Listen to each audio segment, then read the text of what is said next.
والذين لا يشهدون الزور وإذا مروا باللغو مروا كراما. السلام عليكم ورحمة الله وبركاته. إن الحمد لله نحمده ونستعينه ونستغفره ونؤمن به ونتوكل عليه ونعوذ بالله من شرور أنفسنا ومن سيئات أعمالنا. من يهده الله فلا مضل له ومن يضلل فلا هادي له.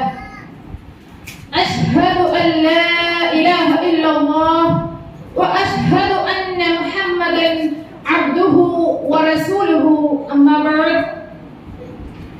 يا أيها الذين آمنوا اتقوا الله حق تقاته ولا تموتن إلا وأنتم مسلمون. قال أيضا: والذين يقولون ربنا هب لنا من أزواجنا وذرياتنا قرة أعين واجعلنا للمتقين إماما.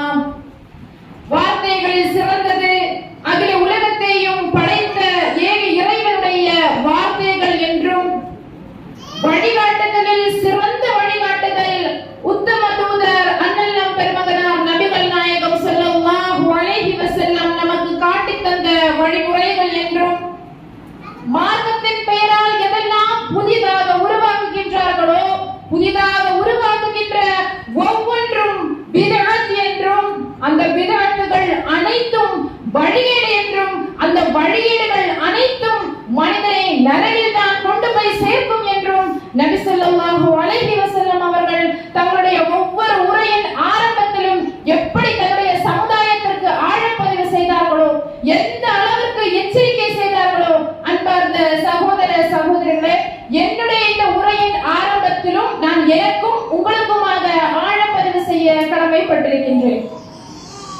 அன்பான சகோதரிகளே, சகோதரர்களே, நாம் அனைவரும் இந்த கோடைக்கால விடுமுறையில் ஸ்கூல் லீவ்ல நம்ம பிள்ளைகளை எல்லாம் மார்க்க பற்றுடன் மார்க்க கல்வியை அறிந்து கொள்ள வேண்டும் என்கின்ற பெரும் ஆவல்ல தான் இந்த மதரசாவுக்கு அனுப்புறோம். அதனுடைய இறுதி நிகழ்ச்சியில நாம கலந்திருக்கோம். இப்படிப்பட்ட அல்லாஹ்வை போற்றுகின்ற ஒரு சிறந்த சபையில் வானவர்கள் தங்களுடைய ரெக்கைகளால் சூழ்ந்திருக்கின்ற இந்த சிறந்த சபையில் நான் பேச எடுத்துக்கொண்ட தலைப்பு என்பது குழந்தை வளர்ப்பில் பெற்றோர்களுடைய பங்கு. அன்பானவர்களே, இந்த தலைமுறைக்கு மிக மிக முக்கியமான தலைப்பு. அப்படிதானே? யாரையே சொல்லுவீங்களா? இல்ல, அப்படிதானே? இன்றைக்கு நவீன கலாச்சாரம், நவீன கண்டுபிடிப்புகள், நவீன யுகத்துல நம்ம வாழுறோம். புது புது கலாச்சாரம் ட்ரெண்டிங் அப்படின்னு சொல்லி இன்னைக்கு நம்முடைய சமுதாயம் சீர்கெட்டு போகக்கூடிய ஒரு நிலைமையை நம்ம பார்க்கிறோம். இன்னைக்கு பெற்றோர்களாக இருக்கக்கூடிய இதுல இருக்கக்கூடிய யாராவது சொல்ல முடியுமா? நம்ம வாய் விட்டு சொல்லக்கூடிய வார்த்தை தான். என்ன வார்த்தை? இந்த காலம் முன்னாடி காலம் மாதிரி எல்லாம் கிடையாது. எப்படிதான் பிள்ளைகளை வளர்த்த போறோம் இல்ல சொல்லுவோமா? சொல்லாத யாரா இருப்போமா? இல்ல, கண்டிப்பா நிச்சயமா கிடையாது.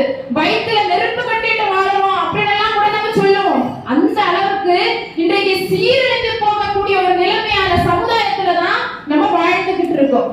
இதுக்கு வேண்டி நம்ம என்னெல்லாம் பண்றோம்? இன்னைக்கு பேரண்டிங் கிளாஸஸ் எல்லாம் வைக்கிறாங்களா? ஒரு தாய், ஒரு பெற்றோர்கள் பிள்ளைகளிடத்துல எப்படி பழகணும், பிள்ளைகள் பெற்றோர்களிடத்தில் எப்படி பழகணும், ஸ்கூலா கிளாஸ் நடத்துறாங்க. அதே மாதிரி தான் யூடியூப்ல சர்ச் பண்ணா தெரியும். யூடியூப்ல நிறைய வீடியோஸ் வரும். அப்படிதானே? பிள்ளைகளை எப்படி வளர்த்தோம் எல்லாமே வருது. ஆனால் கருத்து வேறுபாடா வரும். நம்மளுக்கே குழப்பம். என்னடா, ஒரு வீடியோல சொல்லுவான் பிள்ளைங்களை அடிச்சு வளர்த்தணும், இன்னொரு வீடியோல சொல்லுவான் பிள்ளைங்களை அன்பு காட்டி வளர்த்தணும்னு. நம்மளுக்கு எப்படி வளர்த்தணும்னே என்ன பண்ணாது ஒரு மனிதனா இருந்துட்டு நம்மளுக்கு புரியாது. ஆனால் இது எதுவும் தேவையில்லை. நம்முடைய இஸ்லாமிய மார்க்கம் மட்டும்தான் என்னது ஒரு மருந்து. எங்க பிள்ளைய கட்டிக்கணும், எங்க அன்பை பார்க்கணும், எல்லாமே நம்முடைய தூதரும் அல்லாஹ்வும் நம்மளுக்கு சொல்லி தந்திருக்காங்க. அதனாலதான் அல்லாஹ்வுடைய தூதர் ஒரு பிள்ளையை நம்ம எப்போதிலிருந்து வளர்த்தணும், எப்படி வளர்த்தணும் என்றெல்லாம் சொல்றாங்க. ஒரு பிள்ளையை நம்ம எப்போது நல்ல பிள்ளைய வளர்த்தணும் சொல்லுங்க பாப்போம். எப்ப நம்ம முடிவை எடுக்கணும்? எப்ப முடிவெடுக்கணும் சொல்லுங்க. நான் கொஸ்டின் கேட்காம இருந்தா போர் அடிச்சிடும். ஏன்னா வந்தே எவ்வளவு நேரம் ஆகுது, 4:30 மணி வரைக்கும் நம்ம வந்து இருக்கோம். ஒரு பிள்ளைய நல்ல பிள்ளையா வளர்க்கணும்னு எப்ப முடிவெடுக்கணும்? கேட்கல. 12ஆம் கிளாஸ் படிக்கும் போதா?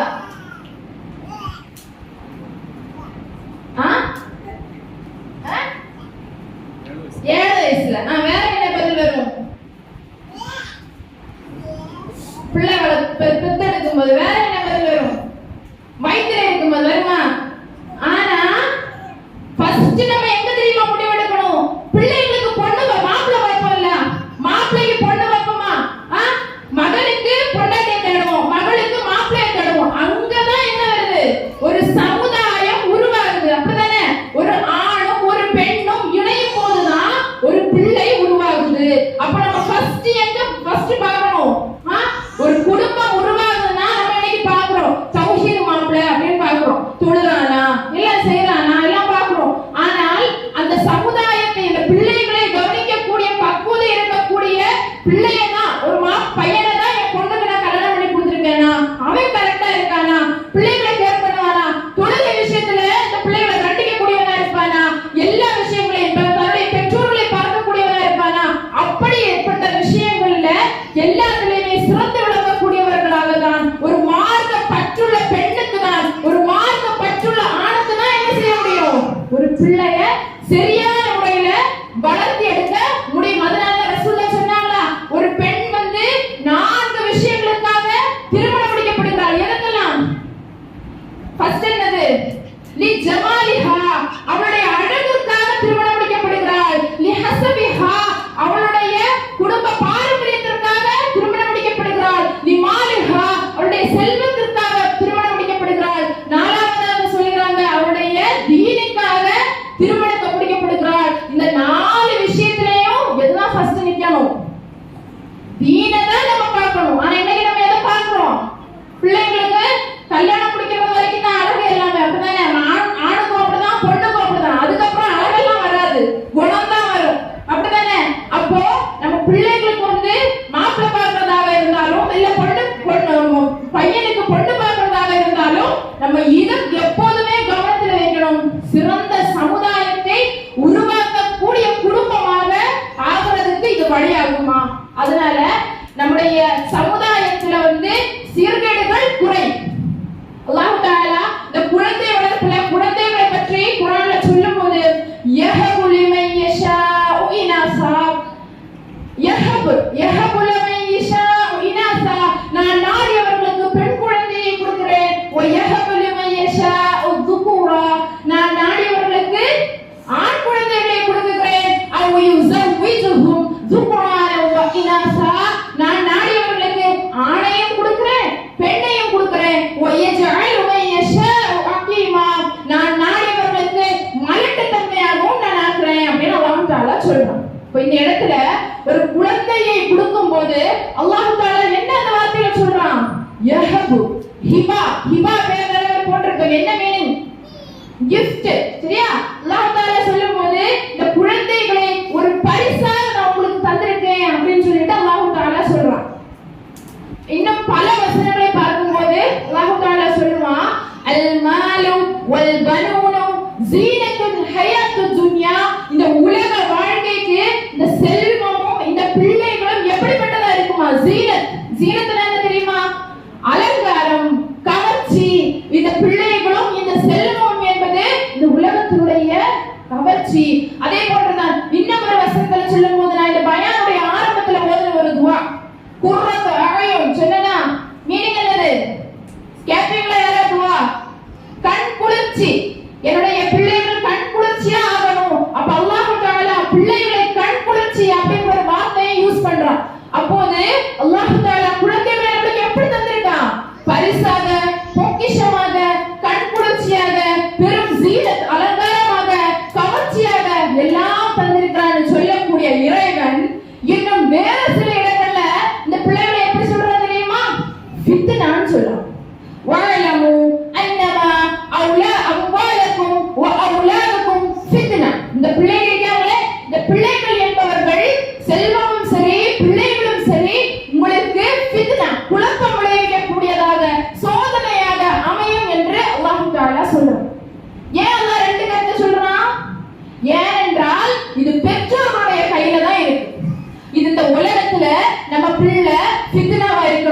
இல்ல பரிசா ஹிபாவா இருக்கணுமா அப்படிங்கிறது முடிவெடுக்கக்கூடியது யாருடைய கையில?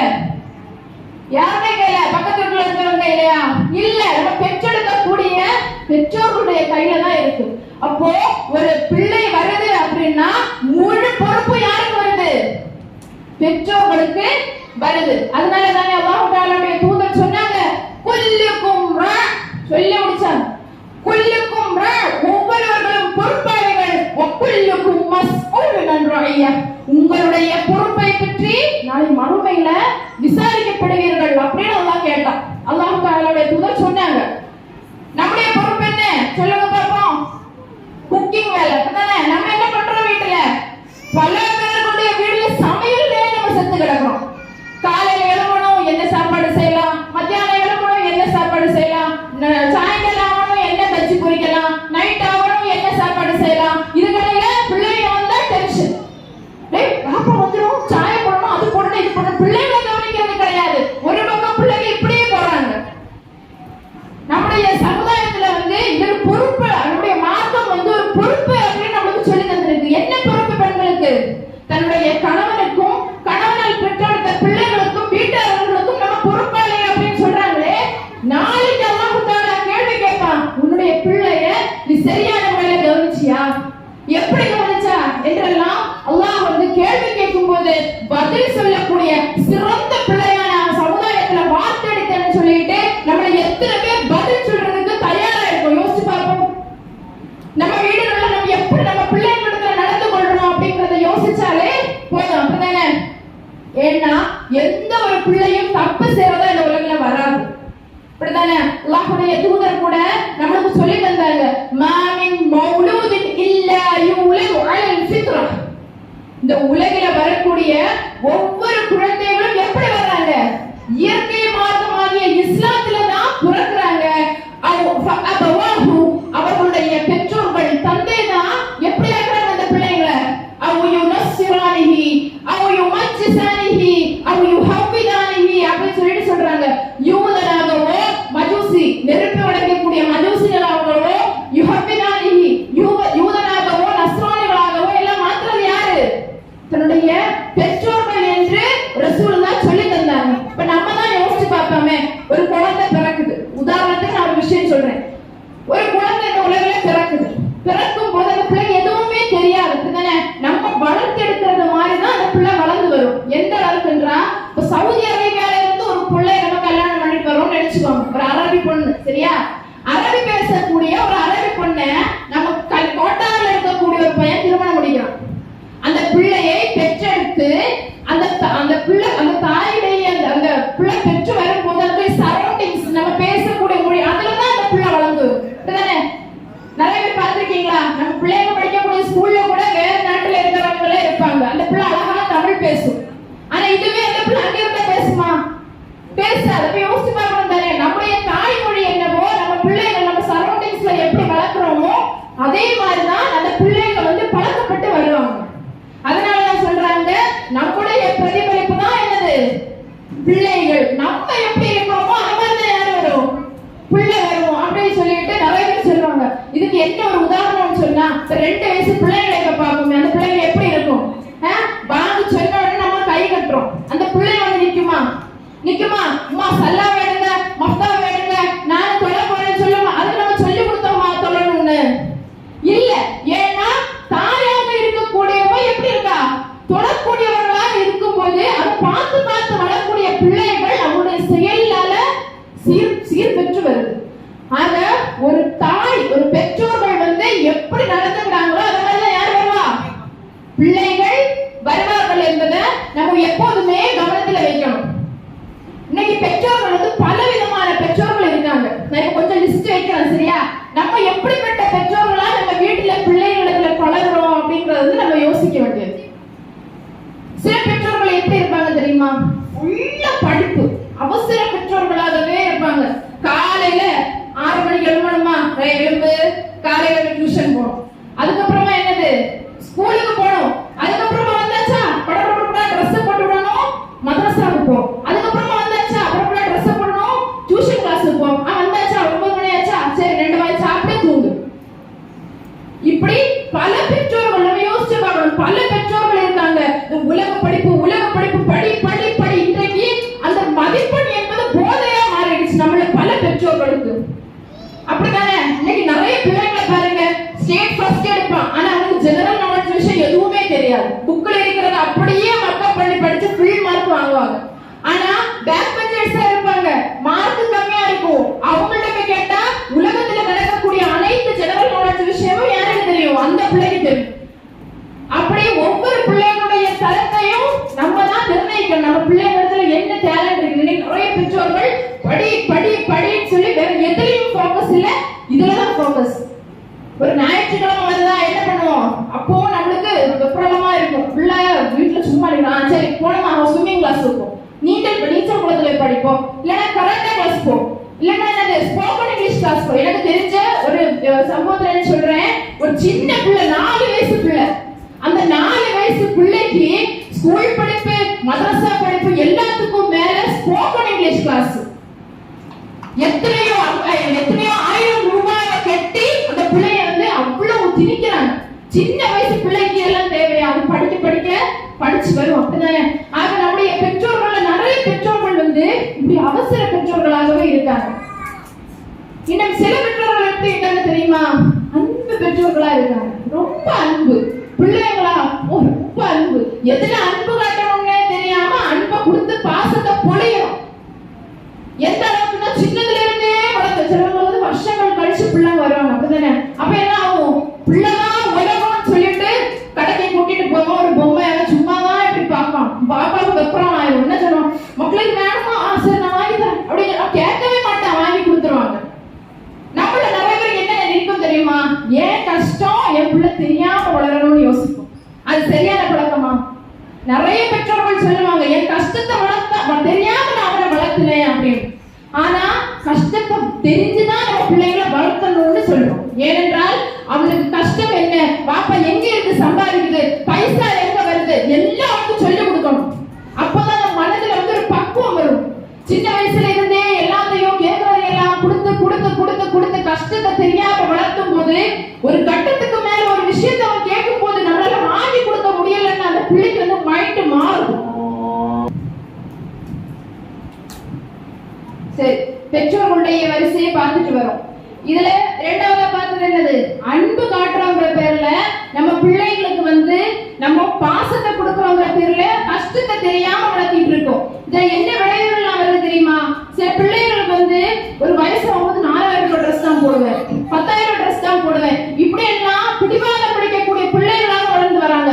எல்லா நிலையிலும் எப்படி இருக்காது பிள்ளைகள், நம்மளுடைய வசதிகள் எப்போதுமே நம்ம பணக்காரங்க பைசா இருக்கிறாங்க, எப்போதுமே பணக்காரங்களா இருப்பாங்களா? இல்ல, அல்லாஹ்வுடைய நாட்டம். அப்படிதானே?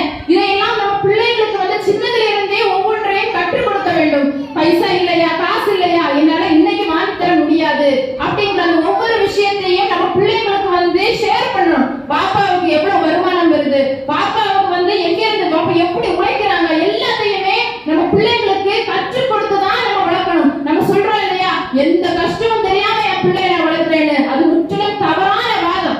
ஆக நம்முடைய பிள்ளைகளை வந்து அன்பு கொடுக்கறோங்கிற பேர்ல ரொம்ப என்ன பண்ணக்கூடாது, பாசத்தை மட்டுமே முட்டாள்தனமான பாசத்தை, நம்ம கண்மூடித்தனமான பாசத்தை பிள்ளைகள் மேல வைக்க கூடாது. இன்னும் சில பெற்றோர்கள் எப்படி இருக்காங்க அப்படின்னா, எதுக்கெடுத்தாலும் அடி இருப்போமா, அடி அடி அடி அடி செய்ய பாசம் என்னது அண்ணன் தம்பி செய்ய மாட்டான்னு சொல்லுவோம். அடி எடுத்த என்ன அவன் பேச வந்தா அம்மா எனக்கு வேணும்னா கேப்பியா எல்லாத்துக்குமே நம்ம அடி கொடுக்க முடியுங்களா இருப்போம். சின்ன வயசுல நம்ம எந்த அளவுக்கு பாசமா இருப்போமோ ஒரு 6-7 வயசு வந்ததும் அவனை பார்க்க முடியாது, வெறுப்போம். நம்ம பக்கத்துல வராத பேசாத, ஒரு கூட்டத்துல கூட ஒரு பிள்ளை நம்ம பக்கத்துல வந்தா நம்ம என்ன நினைப்போம்? கூட்டத்துல பிள்ளை பக்கத்துல வந்து ஒரு 8 வயசு பிள்ளை மடியில இருந்துச்சுன்னா சமுதாயம் பேசும், ரொம்ப செல்லம் கொடுத்து வளர்க்கிறீங்களோ பிள்ளைய, அதுக்காகவே நம்ம என்ன பண்ணுவோம்? ஆளுல இருக்காங்களா போ பக்கத்துல நீங்க போ, இப்படி என்ன நம்ம நீங்க கூடியவர்களாக இருப்போம். ஆனால் அந்த நேரத்துல அந்த பிள்ளையுடைய மனம் பாதிக்கும். நம்ம என்ன பண்ணணும்? யார் என்ன நினைச்சா என்ன, நம்ம பிள்ளை. அப்படித்தானே? நம்ம அந்த பிள்ளைக்கு பாசத்தை எந்த இடத்துல கொடுக்கணும் என்பதை தெரிந்து நம்ம பிள்ளைகளிடத்துல வந்து பாசத்தை கொடுக்கக்கூடியவர்களாக இருக்கணும். அடித்தடி பெற்றோர்களாக, எதை எடுத்தாலும் அடிக்கக்கூடிய பெற்றோர்களாக நம்ம எது ஒருபோதும் ஆகக்கூடாது. சில பெற்றோர்கள் எப்படி இருப்பாங்கன்னா, நான் பெத்தேன் சரி என்னமோ அப்படின்னு பெத்தேன். சில பெற்றோர்களிடத்துல தந்தைமார்களிடத்துல கேட்டா தெரியும், பிள்ளைங்க எத்தனை 5ஓ 6ஓ என்னமோ தெரியலையே, அவள்கிட்ட தான் கேட்கணும். இப்படி இருக்கக்கூடிய நிறைய பெற்றோர்கள் இருக்காங்க. உண்மையான நிலை தாய்மார்கள்ல கூட சில பேர் இருப்பாங்க. பிள்ளைங்களுக்கு எழுப்பணுமா, சாப்பாடு கொடுத்து ஸ்கூலுக்கு அனுப்பணுமா, சாயங்காலம் வருவாங்களா, மதரசா ரெடி பண்ணி அனுப்பணுமா, இது மட்டுமே பொறுப்பு நினைக்கிறாங்க. ஆனா உண்மையான பொறுப்பு என்பதை உணராத எத்தனையோ பெற்றோர்கள் நம்மிடத்தில் இருக்கதான் செய்யறாங்க. சில பெற்றோர்கள் மட்டும்தான், அல்லாஹ் பாதுகாத்தவர்கள் தான் குழந்தைகளை மையமாக கொண்டு அவர்களுடைய ஒவ்வொரு செயல்களையும் நோட் பண்ணக்கூடியவங்களா இருக்காங்க. ஆக சகோதரர்களே, இப்ப போட்ட லிஸ்ட்ல நம்ம எப்படிப்பட்ட லிஸ்ட்ல இருக்கோம்ன்றது இப்ப சொல்ல சொன்னா நம்ம யாருமே சொல்ல மாட்டோம். நம்ம மனசுக்குள்ள தெரியும் நம்ம எப்படிப்பட்ட பெற்றோர்களாக இருக்கிறோம் என்பதை யோசித்து பார்க்க வேண்டும். ரசூலுல்லாஹ் ஃபர்ஸ்ட் சொன்னாங்க, நம்ம பிள்ளைகளிடத்தில் இரக்கமாக நம்ம பழக வேண்டும். நம்முடைய பாசம் கொடுத்து பாசத்தை எடுக்க வேண்டும். ஏனென்றால் சொல்லுவாங்க, அன்பான தந்தை அம்மாவும் தோழமையான அப்பாவும் இருந்தா தடுமாற மாட்டான்னு சொல்லுவாங்க. எதுவாக இருந்தாலும் நம்ம பிள்ளைகளிடத்துல எப்படி இருக்கணும், இரக்கம் காட்ட வேண்டும். ரசூலுல்லாஹ் எப்படி இருந்தாங்க தெரியுமா? நபிகள் நாயகம் ஸல்லல்லாஹு அலைஹி வஸல்லம் அவர்கள் வந்து தங்களுடைய பிள்ளைகளிடத்துல ரொம்ப நேசமா இருந்தாங்க. அவங்களுடைய பேர குழந்தைகள் வந்தார்கள் என்றால் ரசூலுல்லாஹ் மிம்பர்ல பேசிட்டு இருக்கும் போது ஹசன் ஹுசைன் ஓடி வருவாங்க. அழகான ட்ரெஸ் எல்லாம் போட்டுட்டு என்ன பண்ணுவாங்க, பயான் பேசுறதை நிறுத்திட்டு தூக்கி எடுத்து கொஞ்சுவாங்க. நபிகள் நாயகம் ஸல்லல்லாஹு அலைஹி வஸல்லம் அவர்கள் தங்களுடைய பேர குழந்தைகளுக்கும் பிள்ளைகளுக்கும் முத்தமிடுவார்கள்.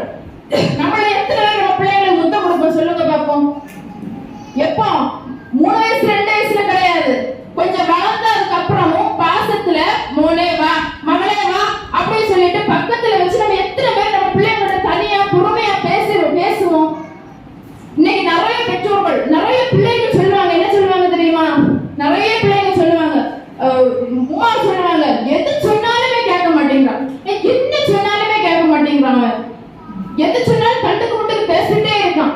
இதுவே அந்த பிள்ளைகிட்ட போய் சொன்னா பிள்ளைங்க என்ன சொல்லுவாங்க தெரியுமா? நான் எது செஞ்சாலும் அம்மாவுக்கு பிடிக்க மாட்டேங்குது, நான் நல்லது செஞ்சாலும் பிடிக்க மாட்டேங்குது, கெட்டது செஞ்சாலும் பிடிக்க மாட்டேங்குது. அப்ப இந்த இடத்துல நம்ம மாறி மாறி மாறி பேசுறோமே தவிர அந்த பிள்ளை வளர்ந்து வருது, அதுக்கு எந்த ஒரு மாற்றமும் ஏற்படாது. நம்ம எதன் மூலமா அந்த பிள்ளைகிட்ட சொல்லணும், எதை எடுத்தாலும் நம்ம கடுகடுக்கக்கூடிய முகத்துல இருக்கிறத தவிர ஒரு பிள்ளைய வந்து பக்கத்துல கூப்பிட்டு உனக்கு என்னமா பிரச்சனை, ஏன் இப்படி இருக்க, அந்த பிள்ளைகளிடத்துல அதனுடைய மனதில் இருக்கக்கூடிய விஷயங்களை நம்ம எடுத்து வாங்கணும். அதற்கு பெற்றோர்கள் தோழமையாக என்ன பண்ணணும், அந்த பிள்ளைகளிடத்துல பழகணும். நபிகள் நாயகம் ஸல்லல்லாஹு அலைஹி வஸல்லம் அவருடைய மனைவி ஆயிஷா நாயகி சொல்றாங்க, நபிகள் நாயகம் ஸல்லல்லாஹு அலைஹி வஸல்லம் அவர்கள் யாரையும் அடித்ததில்லை போர்க்களத்துல தவிர, யாரையும் பேசியதில்லை, கெட்ட வார்த்தைகள் பேசியதில்லை என்றெல்லாம் நபி ஸல்லல்லாஹு அலைஹி வஸல்லம் அவருடைய மனைவி சொல்லி காமிக்கிறாங்க. இன்னைக்கு நம்ம பிள்ளைங்க வீட்டுல கெட்ட வார்த்தை பேசுது அப்படின்னு நிறைய பெற்றோர்கள் சொல்றாங்க. சகோதரிகளை வருத்தமா சொல்றேன், அவங்க கெட்ட வார்த்தை பேசவில்லை, அவங்க கேட்ட வார்த்தையை தான் பேசுறாங்க. எங்க இருந்தோ அவங்க கேட்கறாங்க. நான் சொல்றேன் இல்லையா, சின்ன வயசுல இருந்தே பிறக்கும் போது அந்த பிள்ளைகள் வந்து எதுவும் தெரியாத நிலையில தான் வராங்க. அந்த பிள்ளை ஒரு வார்த்தை டிஃபரெண்டா பேசுதுன்னா எங்கேயோ கேட்டிருக்கு. அந்த ஒரு வார்த்தை அந்த பிள்ளை பேசுதுன்னா நம்ம பெற்றோர் என்ன பண்ணுவோம் யோசிச்சு பாருங்க. நம்ம பிள்ளைங்க வந்து நம்ம கேட்காத ஒரு விஷயத்தை பேசுறோம், நம்ம என்ன பண்ணுவோம், நம்ம ரியாக்ஷன் எப்படி இருக்கும், எங்க இருந்து படிச்ச இது படிச்ச அப்படின்னு சொல்லிட்டு அடிக்கதான் போவோம். ஆனா பொறுமையா இந்த வார்த்தை வந்து கெட்ட வார்த்தை, எங்க இருந்து படிச்ச, உனக்கு யாரு சொல்லி தந்தா அப்படின்னு 2 தடவை பண்ணலாம். அதுக்கப்புறமா கேட்கலையா நம்ம அடுத்த ஆக்ஷன் பண்ணலாம். ஆனா நம்ம பெற்றோர்கள் என்ன பண்ணுவோம், எடுத்த உடனேயே அந்த பிள்ளை வந்து பெற்றோர்களை வந்து ரொம்ப கொடூரமா யோசிக்கக்கூடிய அளவுக்கு நம்முடைய நடத்தை நம்ம பிள்ளைங்களிடத்துல இருக்கு. அப்ப அது எங்க உருப்படும்?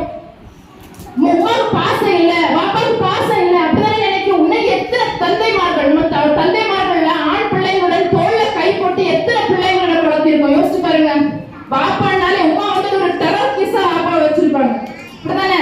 டெரர் பீஸா பாப்பா வந்த உடனே பாப்பா வந்தாச்சு தூங்கிக்கோ, பாப்பா வந்தாச்சு அப்படி பண்ணிக்கோ, பாப்பா வந்தாச்சு இப்படி பண்ணிக்கோ. ஆனா பாப்பா எப்படி இருக்கணும், பாப்பா இடத்துல எல்லாம் ஷேர் பண்ற மாதிரி தொடர்ந்து பேசுறத மாதிரி நம்ம இன்டராக்ஷன் பிள்ளைங்களுக்கு பழகி கொடுக்கணும். உமா இடத்துல வந்து எல்லா விஷயங்களும், ஏன்னா முன்னாடி காலத்துலதான் எப்படி சொல்லுவாங்க தெரியுமா, எல்லாமே சொல்லி கொடுக்காம வளர்க்கணும். இன்னைக்கு எப்படி பிள்ளைங்க எல்லாம் ஓப்பனா பேசணும். அப்போதுதான் உமா வந்து நம்ம இடத்துல எல்லாம் ஓப்பனா பேசுறாங்கன்னு சொல்லி பிள்ளைங்களுடைய மனதில் இருக்கிற எல்லாத்தையுமே வெளிப்படுத்துவாங்க. அந்த அளவுக்கு ஒரு பாண்டிங் உருவாக்க வேண்டியது யாருடைய கடமை, பெற்றோருடைய கடமை. எதுக்கெடுத்தாலும் சினமூஞ்சியாக இருக்கக்கூடிய உமாவா கூடாது. தண்டிக்க வேண்டிய விஷயம் தண்டிக்க வேண்டும். அது அப்புறமா சொல்றேன். அதுக்கப்புறமா நம்ம பிள்ளைகளை கெட்ட வார்த்தைகளால பேசக்கூடிய பெற்றோர்களும் இருக்கதான் செய்றாங்க. அப்படிதானே? வீடுகள்ல பிள்ளைகள் தப்பு செய்யறதுனால நம்ம என்ன பண்ணுவோம்? மனசு வெறுத்து போய் திட்டக்கூடிய சாபம் போடக்கூடிய பெற்றோர்கள் எல்லாம் இருக்காங்க. ஆனால் நான் வரலாறு சொல்றேன். காரினா தெரியுமா? காரிகள் யாரு? காரி கேட்டிருக்கீங்களா? கிராத்னா என்னது? கிராத் யாருமே பதில் சொல்லல, தெரியாதா? குர்ஆனை ஓதுறது கிராத்னு அரபிக்ல சொல்லுவாங்க. காரியன்னா யார் சொல்லுவாங்க? அழகா குர்ஆன் ஓதக்கூடிய ரெசிடேஷன் பண்ணக்கூடியவங்க சொல்லுவாங்க. அதுல உங்களுக்கு யாரெல்லாம் தெரியும் சொல்லுங்க பாப்போமே. சலீம் பஹானன். வேற ரொம்ப பாப்புலர். முன்னாடி காலத்துல ஆரம்ப காலத்துல இருந்தே அவர்களுடைய கிராத் தான் நம்ம கேட்டுட்டே இருப்போம். யாருமே கிராத் தெரியுமா? அப்துல் ரஹ்மான் அல் சுதைஸ் கேட்டிருக்கீங்களா? அப்துல் ரஹ்மான் அல் சுதைஸ் தெரியுமா?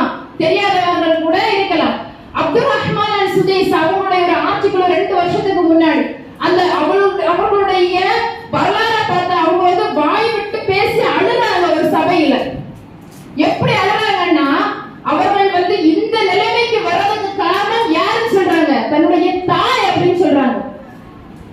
அப்துல் ரஹ்மான் அல் சுதைஸ் சின்ன வயசுல இருக்கும்போது ரொம்ப நாட்டி, ரொம்ப சுட்டித்தனம். சில பிள்ளைங்க எல்லாம் ஒண்ணு மாதிரி இருக்காது. சில பிள்ளைங்க எப்படி பண்ணாங்க? இங்க இருந்து ஓடுவாங்க, இங்க இருந்து ஓடுவாங்க, அப்படி சுட்டித்தனமா இருப்பாங்க. சில பிள்ளைங்க இருப்பாங்க உமா சொல்றதை கேட்டுட்டு அமைதியா இருப்பாங்க. அது ஒவ்வொரு பிள்ளைங்களுடைய ஆக்டிவா பொறுத்து. அப்துல் ரஹ்மான் அல் சுதைஸ் எப்படிப்பட்டவங்கன்னா ரொம்ப ஆக்டிவ். கூட்டத்துல வெளியே போய் பிள்ளைங்களத்துல விளையாடுறது, சேட்டை பண்றது, எல்லாரையும் தொந்தரவு பண்றது, துன்புறவு பண்றது, எல்லாத்துலயும் ஃபர்ஸ்ட் கேங். அப்ப அந்த சுதைஸ் அவர் சொல்றாரு, ஒரு பையன் இருந்தான் சவுதி அரேபியால. ஒரு பையன் இருந்தான். அந்த பையன் எப்படிப்பட்டவன்னா ரொம்ப சேட்டை பண்ணக்கூடியவன். ஒரு நாள் எந்த அளவுக்கு சேட்டைன்னா வீட்டுல கெஸ்ட் எல்லாம் வராங்களாம். வீட்டுல கெஸ்ட் எல்லாம் வரும்போது சாதாரணமா நம்ம என்ன பண்ணுவோம்? பெற்றோர்கள் வீட்டுல சாப்பாடெல்லாம் கொடுப்போம், அப்படிதானே? அதே மாதிரி அந்த அப்துல் ரஹ்மான் அந்த பையனுடைய சுதைசுடைய அம்மா, அதாவது அவங்களுடைய தாயும் அந்த கெஸ்ட் வர்றதுனால அவங்களுக்கு சாப்பாடெல்லாம் மேக் பண்ணி வச்சிருக்காங்க. இந்த பிள்ளைங்க என்ன பண்றாங்க? ரொம்ப சுட்டித்தனம் தானே, கொஞ்சம் மண்ணை தூக்கிட்டு சாப்பாடுல எல்லாம் போட்டுறாங்க. எப்படி வரும் கோவம்? எப்படி வரும்? நம்ம சாதாரணமா வீட்டுல இருக்கக்கூடிய உமாவும் அப்பாவுக்கு 2 சோறு ஆக்கி போட்டுட்டு பிள்ளைங்க சும்மா சவுட்டிட்டு அதை கால் பட்டாலே சுத்தம் பொறுக்க மாட்டோம்.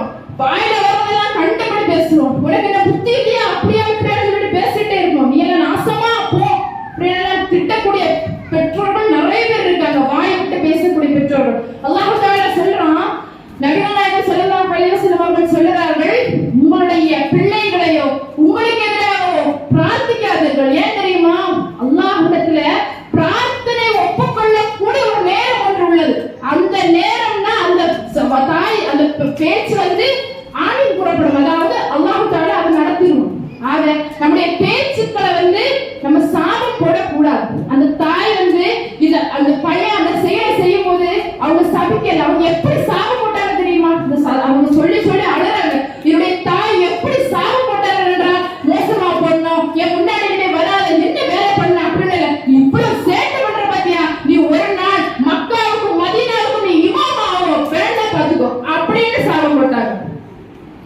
என்ன சாபம்? நம்ம சாபம் எப்படி இருக்கும்? நம்ம சாபம் எப்படி நாசமா போட்டிருக்கும். ஆனால் அவங்க ரொம்ப மனவெறுத்து போய் சொன்ன சாபம் இதுதான். நீ இப்படிப்பட்ட ஒரு பிள்ளைய வளர்றிய, ஒன்னால இப்படி மாத்துமா, மக்காவுக்கு மதீனாவுக்கு நீ இமாம் ஆகுவா. ஆனால் அந்த வார்த்தை உண்மையாயிடுச்சு. சாபம் இன்னைக்கு உண்மையாயிடுச்சு அப்படின்னு அந்த அப்துல் ரஹ்மான் அல் சுதைஸ் அழுறாங்க. இன்னைக்கு நம்ம பார்த்தா தெரியும். 1982ல 84ல நினைக்கிறேன் அவங்க ஏறினது. அவங்க இப்போ ஒரு 65 வயசு தான் இருக்கும். 1960ல பிறந்தாங்க. 24 வயசு 84ல மக்கா மதீனா இமாமா ஏறினாங்க. இன்னைக்கு அவங்க நினைச்சா எப்ப வேணும்னாலும் என்ன பண்ணலாம். இவ்வளவு ஹஜ்ஜாஜ்கள் வரக்கூடிய இடத்துல இந்த பெரிய ஹரம்ல அவங்களுக்கு பின்னாடி கோடிக்கணக்கான மக்கள் நின்று தொழுறாங்களா? இதுக்கு பின்னாடி அவங்க சொல்றது என்னது? என்னுடைய தாயுடைய இந்த பிரார்த்தனை, இந்த துஆ. நம்ம தாய் ஏதாவது வாய் விட்டு இருக்கணும். நம்ம பிள்ளைங்களுக்கு நாளை தோஷம் விளைவிக்கக்கூடிய அளவில் நம்ம எதுவுமே சொல்லக்கூடாது. ஆக நம்முடைய வார்த்தைகளை கெட்ட வார்த்தைகள் நம்ம பிள்ளைகள் படிக்கிறாங்கன்னா எங்கேயோ கேட்ட வார்த்தைகள்னா நம்ம பிள்ளைகளிடத்துல நம்ம அதை சுதாகரிச்சு அதை சொல்லிக் கொடுக்கக்கூடிய ஒரு பக்குவத்தை நம்ம கொண்டு வரணும். ஏனென்றால் தாயுடைய அந்த பிரார்த்தனை பலிக்கும்ங்கிறதுக்கு இன்னொரு வரலாறு சொல்றேன். மரியம் அலைஹிஸ்ஸலாம் தெரியுமா யாரு? மரியம் அலைஹிஸ்ஸலாம் யாரு? கேள்விப்பட்டிருக்கோமா? நம்ம சமுதாயத்து பெண்மணிகளிலேயே சிறந்த ஒரு பெண்மணின்னா யாருன்னா அல்லாஹ் எத்தனை பேரை சொல்லி காமிச்சான் குர்ஆன்ல? எத்தனை பெண்கள் அல்லாஹ் சொல்லி காமிச்சான்? யாருக்கும் தெரியலையா? 2. மாஷா அல்லாஹ் 2. யாரெல்லாம்?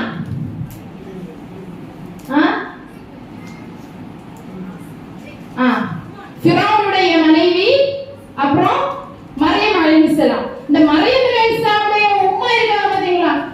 உம்மா அவங்க அந்த பிள்ளை வயிற்றில இருக்கும்போது யாரு? மரியம் அலைஹிஸ்ஸலாம் அவர்கள் வயிற்றில இருக்கும்போது ஒரு துஆ கேட்டாங்க அல்லாஹ்விடத்துல. என்ன துஆ? என் வயிற்றில் இருக்கக்கூடிய இந்த குழந்தையை நான் உனக்காக நேர்ச்சை பண்றேன், நான் உனக்காக அர்ப்பணிக்கிறேன் அல்லாஹ் அப்படின்னு சொல்லிட்டு, அதாவது உன்னுடைய அந்த துறையிலேயே உன்னுடைய பணியிலேயே நான் அர்ப்பணிக்கிறேன்னு சொல்லி சொன்னாங்க. ஆனா வெளியே வரும்போது அந்த பிள்ளை யாரு? ஒரு பெண் குழந்தை. ஆண் குழந்தைன்னா என்ன பண்ணலாம்? வெளியே விட்டு அல்லாஹ்வுக்காக அப்படி அர்ப்பணம் பண்ணலாம். ஆனா பெண் குழந்தை பண்ண முடியுமா? தள்ள விட முடியுமா? அந்த உமாவுக்கு ரொம்ப கஷ்டம். நான் பெற்றெடுத்ததோ பெண் குழந்தை ஆயிடுச்சு அல்லாஹ், நீ எல்லாமே அறியக்கூடியவன் தான். நான் இந்த குழந்தைக்கு மரியம் அப்படிங்கிற ஒரு பேரை வைக்கிறேன் அல்லாஹ். என்னுடைய இந்த குழந்தைக்கும் இதன் மூலமாக வரக்கூடிய சந்ததிகளுக்கும் ஷைத்தானுடைய தீட்டிலிருந்து பாதுகாப்பு தரணும்னு சொல்லிட்டு யார் கேட்டா? மரியம் அலைஹிஸ்ஸலாமுடைய தாய் வயிற்றில் இருக்கும் போது துஆ கேட்டாங்க. அது உண்மையாயிடுச்சா இல்லையா?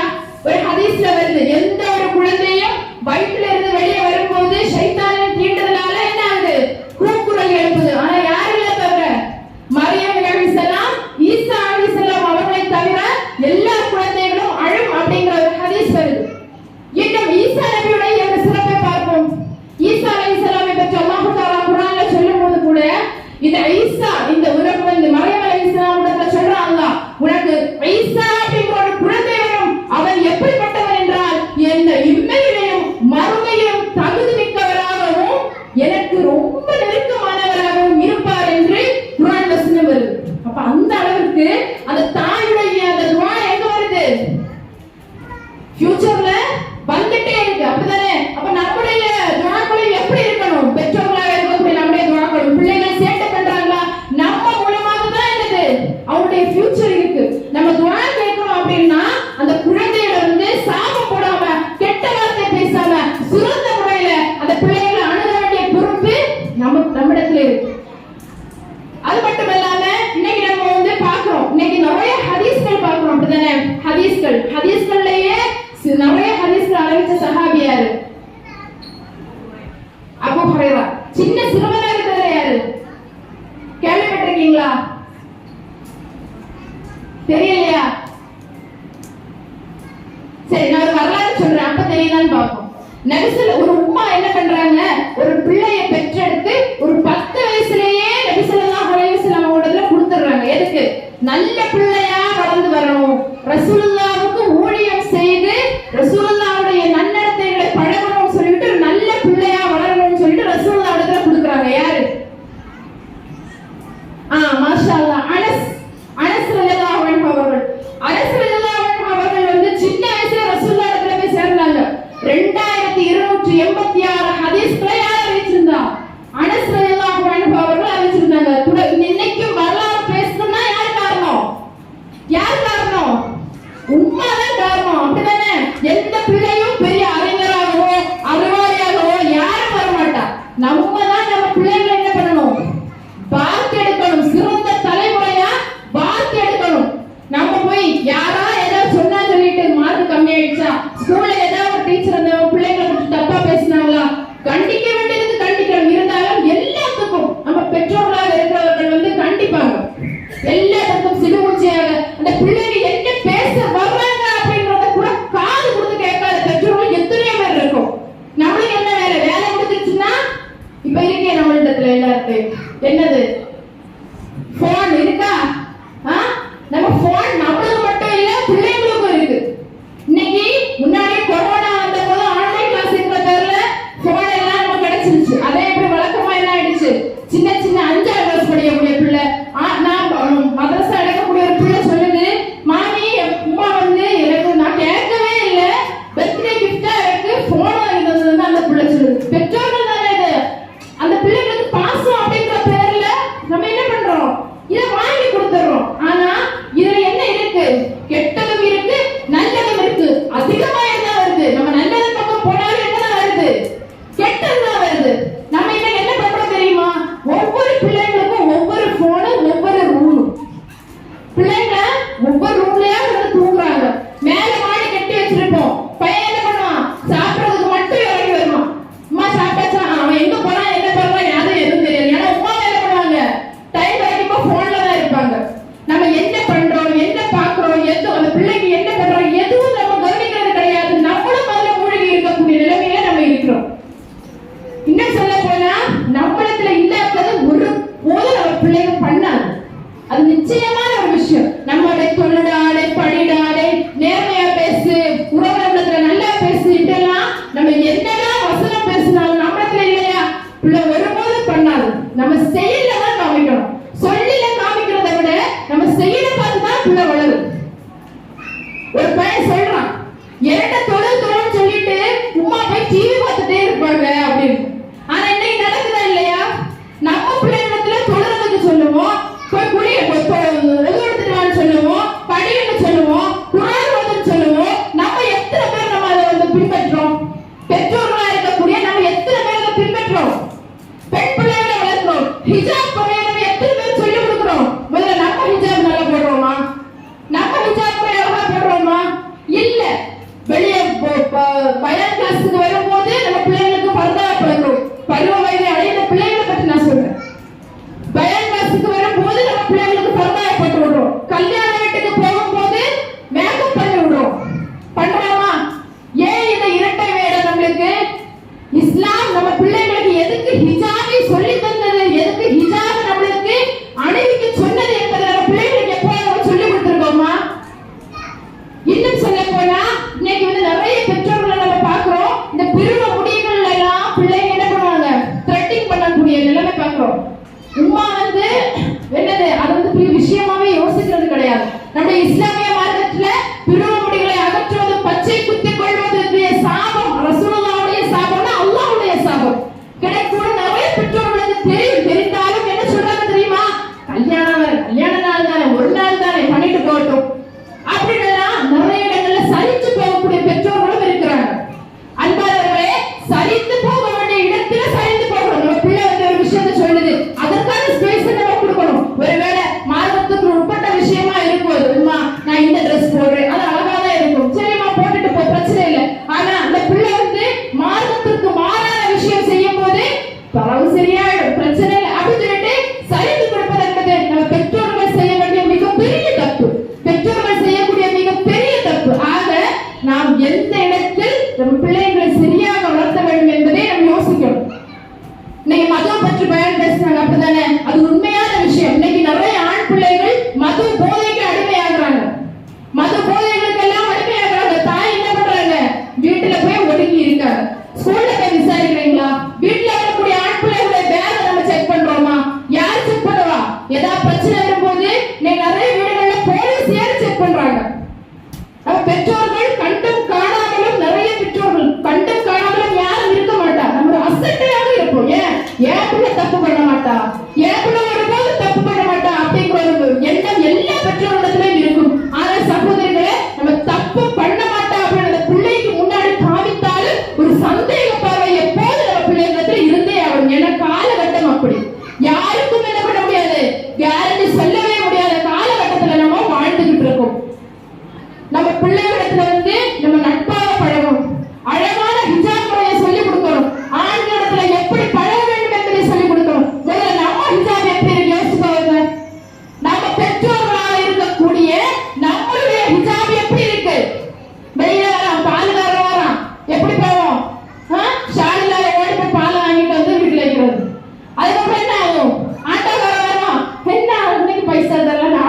சிரித்து குழைத்து பேசுறது. ஏழாவது தப்பு நம்மகிட்ட இருக்கா? பெண் பிள்ளைங்க பாப்பாங்க, அம்மா பேசுறான், அம்மா மட்டும் இப்படி ஷால் போடுறோம், அம்மா மட்டும் இப்படி லிப்ஸ்டிக் போட்டுட்டு போறாங்க, அப்படி அவங்களுக்கு போட்டா என்ன, இப்படி யோசிப்பாங்க பிள்ளைங்க. ஆக எல்லாத்திற்கும் அடிப்படையாக இருக்கிறது யாருதான்? பெற்றோர்கள் தான். பிள்ளைகளை வார்த்தெடுக்கக்கூடிய பெற்றோர்கள் தவறளிக்கும் போது பிள்ளைக்கு அதை பார்த்து வளர்ந்து இந்த தலைப்புல நம்ம நிறைய பேசிட்டு போறோம், அப்படிதானே? இன்னும் சொல்ல போனா நம்ம பெற்றோர்களாக இருக்கிறவர்கள் வந்து ரொம்ப பெருமை அடிக்க வேண்டிய எந்த விஷயத்துல தெரியுமா? நம்ம பிள்ளைங்க வந்து சிறந்த முறையில மார்க்கத்திற்கு உட்பட்டு வளர்ந்து வரும்போதுதான் பெருமை அடிக்கணும். இன்னைக்கு நம்ம பெருமை அடிக்கிறோம், என் பையன் இவ்வளவு மார்க் எடுத்துட்டான், என் பையன் அங்க இன்டர்ன்ஷிப் போனா இங்க வேலை வாங்குறான், அதை வாங்குறான், லாஸ்ட்ல பொண்டாட்டி கொட்டிட்டு சுட்டிட்டு போயிடும். உமா எங்க பாதியில கிடப்பாங்க, அப்படிதானே? உமாயை பாக்குறது கிடையாது, செலவுக்கு கொடுக்கறது கிடையாது, அவங்களுக்கான சாப்பாடு உணவுகளை கொடுக்கறது கிடையாது, ஓல்டேஜ் ஹோம்ல கொண்டு போய் போட முடியாத அளவுக்கு புள்ள வரும். இதுவே சின்ன வயசுல இருந்தே உமாவையும் பாப்பாவையும் பயமுறுத்தி வளர்க்கிறதை விட நம்ம அல்லாஹ்வை இறைச்சித்தை அந்த பிள்ளைகளை ஊக்குவிச்சு வளர்த்துனா என்ன இருக்கும்? பயம் ஆட்டோமேட்டிக்கா வரும். ஆக நம்முடைய பிள்ளைகளுக்கு வந்து நம்ம கற்பித்து வைக்க வேண்டிய ஒரு சிறந்த விஷயம் என்னன்னா, நம்மளுக்காக துஆ செய்யக்கூடிய பிள்ளைகளாக நம்ம வார்த்தெடுக்கணும். இன்னைக்கு நம்ம கூட தான் இருக்கோம், நம்மளுக்கு அம்மா அப்பாலாம் இருக்காங்க. மரணம் யாருக்கு எப்ப வேணும்னாலும் வரலாம், அப்படிதானே? அப்படிதானே? நம்ம பிள்ளைங்கள்ல எத்தனை பிள்ளைங்களுக்கு மையத்தை தொழுகை தெரியும்? யோசிச்சு பாருங்க. மரணம் அப்படிங்கிறதுக்கு வயசு கிடையாது. ஒரு 8-10 வயசான ஒரு பையன் இருக்கா, ஒரு மகன் இருக்கா அப்படின்னா ஒரு உம்மாவே வாப்பாவே நம்ம மரணிச்சுட்டோம். நம்மளுக்கு முன்னாடி இருந்து எத்தனை பிள்ளைங்களுக்கு தொடர்ந்து சரி பிள்ளைங்களோட நான் மறந்துட்டேன், நம்மள எத்தனை பேருக்கு தெரியும்? யோசிங்க. நம்மள எத்தனை பேருக்கு தெரியும்? குளிப்பாட்டுறதுக்கு எத்தனை பேருக்கு தெரியும்? மையத்தை தொடர்றதுக்கு தைரியம் எத்தனை பேருக்கு இருக்கு? யோசிச்சு பாருங்களேன். நம்ம உமா நம்ம இவ்வளவு வயசு வரைக்கும் வளர்த்துனாங்கல்ல. இன்னைக்கு நிறைய வீடுகள் என்னன்னா பைசாக்காக வராங்க ஜமாத்துல இருந்து. பெற்றோர்கள் எதுக்கு? பிள்ளைங்க எல்லாம் கை கட்டிட்டு நிக்கிறாங்க, எனக்கு பயமா இருக்கு, நான் தொலை வைக்க மாட்டேன் அப்படின்னு. யார் சொல்றா?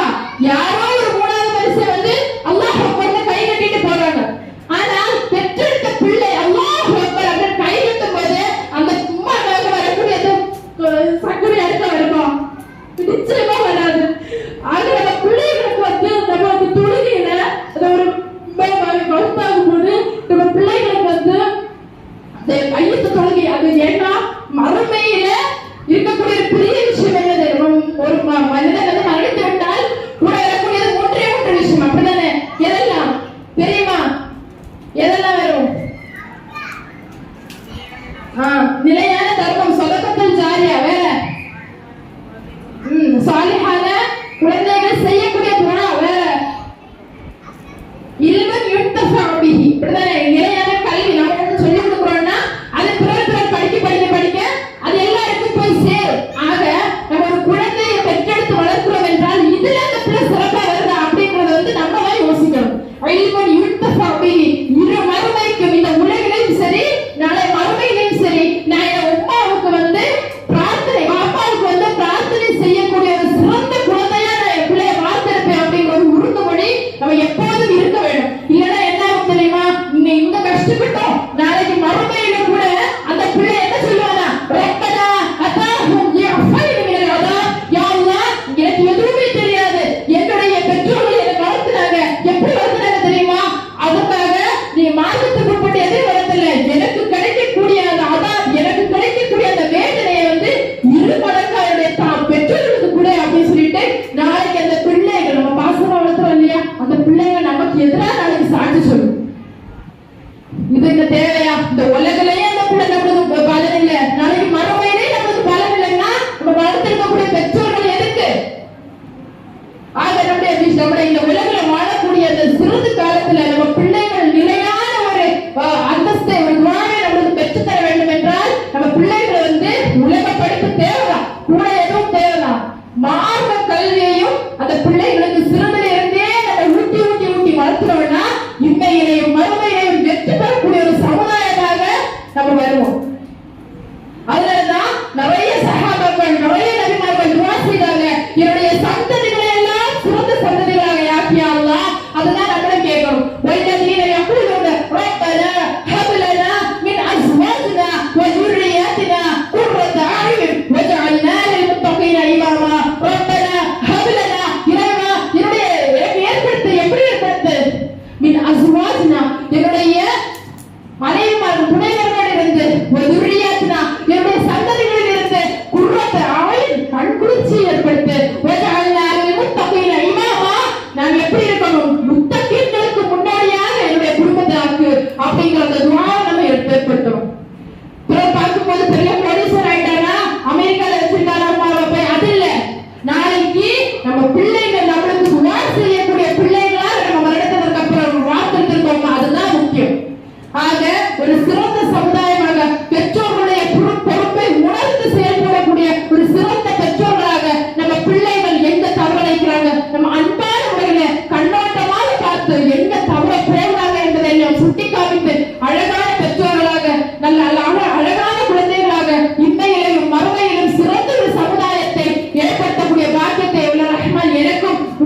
வரஹ்மத்துல்லாஹி வபரகாத்துஹு. والذين إذا